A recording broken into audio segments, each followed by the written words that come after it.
Oke, jadi hari ini gue mau nge-review satu jam. Ini gue dipinjemin sama temen gue. Dan ini jamnya gue demen banget jamnya. Jadi jamnya ini Rolex Starbucks Submariner. Nomor serialnya itu 126610 LV. Nah, dulu beberapa tahun yang lalu pas Starbucks ini belum keluar, jadi yang Submariner itu yang anniversary kan yang pertama Kermit itu keluar dari produksinya 2003 sampai 2010, terus dilanjutin sama Hulk.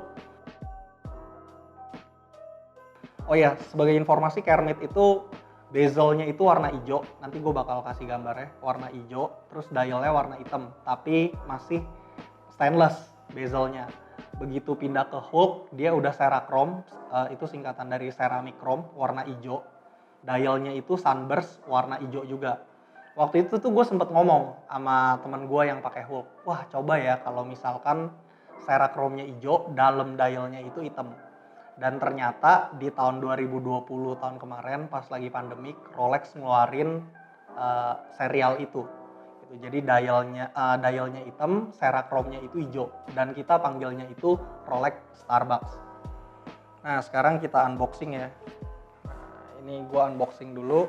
Ini boxnya Rolex biasa kayak gini. Terus ini dapat lapisannya ya. Ini warna khasnya Rolex nih, hijau kayak gini. Ini dapat apa aja, kita lihat jamnya dulu yang pertama. Nah ini jamnya.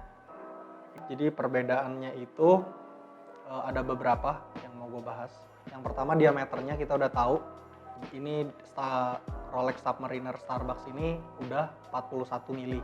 Kalau yang sebelum-sebelumnya kan 40 mili. Terus di bezel sebelah sininya dia lebih tipis dibandingin yang sebelumnya. Cuman chain strapnya itu dia ukurannya lebih besar. Gue lupa antara 1 mm atau 0,8 mm perbedaan lebih besarnya. Terus di jarum pendeknya itu dia ada buletan, nah itu ukurannya juga lebih besar. Udah sih kalau misalkan secara fisik bedanya cuma di itu doang gitu. Sekarang nanti gue bakal kasih lihat bagus enggaknya ini jam dipakai. Nanti bakal ada. Ya kalau di gue sih nggak cocok. Ini mungkin karena gue hitam terus tangan gue bertato, cuman ya ini kan gue cuman nge-review jam aja, ini juga jam punya temen gue. Bagus sih, gue belakangan ini lagi suka banget sama yang warna hijau gitu. Jadi selain warna hitam, putih, abu-abu, warna yang gak netral yang gue suka itu cuman satu, yaitu hijau. Nah sekarang gue mau bahas nih, kenapa sih jam ini tuh harganya itu begitu keluar dari showroom itu bisa 2 kali lipat. Jadi kalian tahu untuk spesial Rolex Sport itu harganya itu memang udah kayak emas ya, setiap tahun akan terus naik karena ngedapetinnya itu susah. Seperti ini harga retailnya itu 150 sampai 160 juta. Gue lupa di angka pasti berapa. Cuman begitu keluar di gray market, ini brand new keadaannya. Temen gue beli ini di angka 285 juta. Itu pun di bawah pasaran karena pasarannya itu antara 290 sampai 295. Nah, yang pertama demand-nya itu tinggi banget dan Rolex itu memproduksi jamnya itu tidak berdasarkan demand. Jadi setiap tahun Rolex itu punya quotation untuk produksi dan itu tidak akan pernah lebih.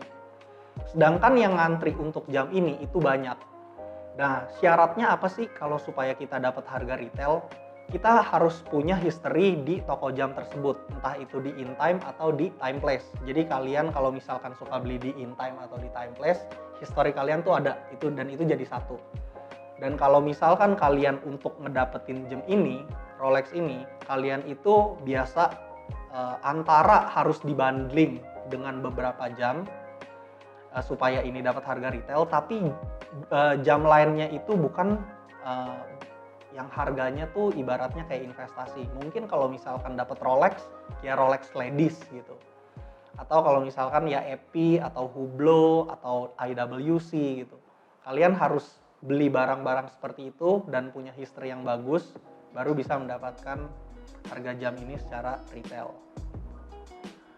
Nah, kalau kalian memang tertarik banget buat Rolex ini ya paling antara dua doang, antara kalian dapat di gray market yang harganya pasarannya untuk tahun ini di 290 sampai di 295, atau kalian bisa ngebeliin jam-jam yang emang brandnya tidak sekuat Rolex image-nya dan yang relatif harganya itu kedepannya pasti turun untuk ibaratnya bagusin nama kita lah di toko, di showroom Intime atau di Timeplace.